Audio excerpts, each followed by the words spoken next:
cities now are the civil enforcement officers. You know, when you drop a cigarette stump on the floor, they find you.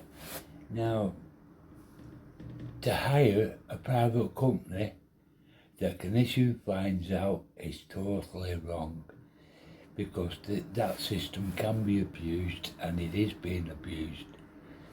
A few months ago, it was pouring down, so I stood in a town centre shop doorway, a clothes shop, you know, it was closed down. I lit a cigarette up, had a few puffs on it, packed it out, put half a stump in my pocket, and then I went into a bookies, right? And then the civil enforcement came in the bookies, said, "Can we have a word with you outside?" I said, "No," I said, "I'm not going anywhere." I said, "But you can talk to me in here." Right? I found out they're not allowed to go on private property to apprehend anybody. And he said, "Right, you've committed offence, we've seen you, we've got it on camera, you're throwing a cigarette stump on the floor, we've got it on camera, we need your details." I said, "I'm not giving you my details." I said, "I told him to sell off." And I tried to put my pound bet on, and the bookie staff wouldn't even let me put a pound bet on. Right? So I went to Kate Holland, MP of Blackburn. I said, "Right," they said they have it on camera, I want to see the footage. Right? I said, because I know I never dropped a ciggy on the floor. And then after about 14 days, right, I got an email back that said they don't switch the cameras on until after the offence has been committed.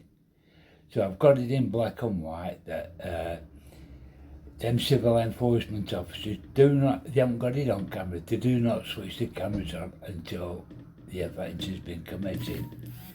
So anyway,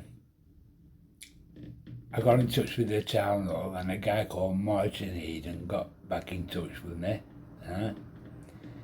And he said he's listened to the enforcement officer's view of the event, and he agrees that I should be fined. And I sent him an email back. I said, "Hang on a minute." I said, "What evidence have you got of me?" I said, "Yeah, you haven't got it on camera, right?" I said, "Just what evidence have you got?" Then I got a letter, they've got a lawyer looking at the case, right? And he heard nothing again. And I got a letter, right, saying if I don't pay up to 75 quid, right, I can be fined up to £2,000 just for dropping a stump on floor, right? And they harassed me, right?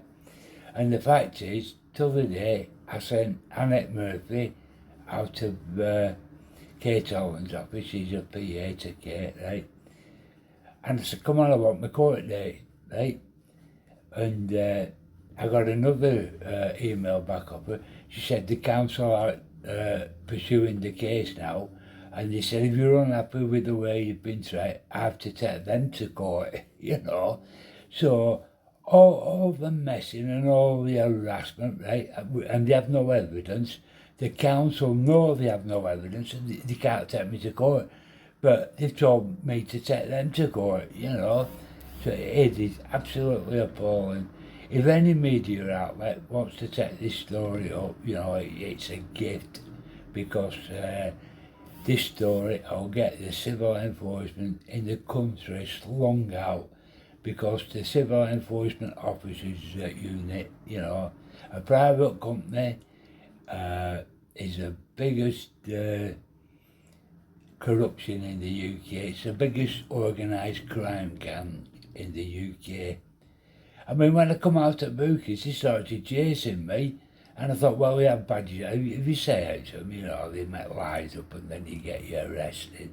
So I had to jump in a taxi to get out of the way. Now, isn't that appalling?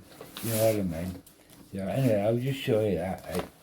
This is all info I've got and what have you. Alright, anyway, thanks a lot, but and them civil enforcement, if a woman sat on a bench having a cigarette, they stare at them, and they never take their eyes off the lady until she's pecked the cigarette out. They stare at them, hoping that they'll drop a stump off, or then they'll swoop down on them. Now that is very intimidating, you know.